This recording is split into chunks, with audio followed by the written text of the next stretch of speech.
আমরা এই মাত্র এই মধুর সংগ্রহ করলাম চারটা আম গাছে আর কি, যেহেতু আমাদের বিভিন্ন জেলাতে ঘুরে ঘুরে মধু সংগ্রহ করতে হয়।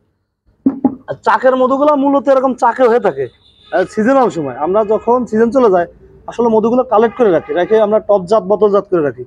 অনেকে অনেক সময় অনেক কথা বলে থাকেন, যেহেতু আমাদের এই ডিপার্টমেন্টটা ভাইরাস, আমরা যতই সততা মধু দিয়ে থাকি না কেন মানুষের মনের ভিতরে একটু সন্দেহ থেকেই যায়।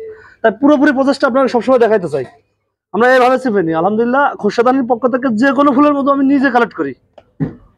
দেখেন মধুর এক এক সময় এক এক ফুলের মধুর ঘ্রাণ টেস্ট এক এক রকম হয়ে থাকে, আর কালারও এক এক রকম হয়ে থাকে। দেখেন আলহামদুলিল্লাহ মাশাআল্লাহ মাশাআল্লাহ আলহামদুলিল্লাহ আসলে অসাধারণ।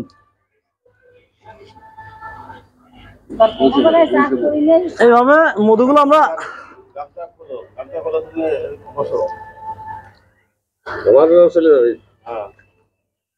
আসলে মধু ভালো, অসাধারণ হ্যাঁ।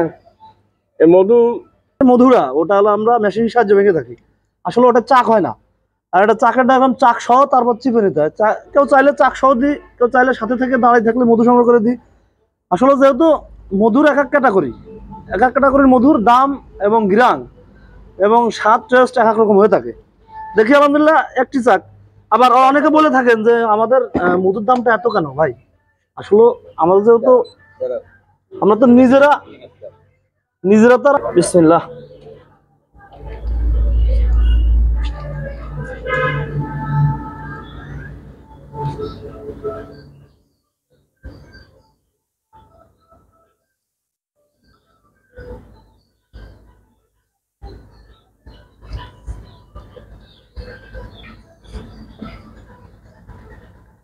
আলহামদুলিল্লাহ প্রায় 2 কেজির মতো হয়ে গেছে।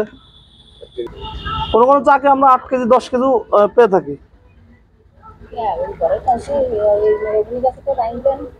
আসসালামু আলাইকুম, সবাই ভালো থাকেন, আগামী দিন দেখাবো ইনশাল্লাহ।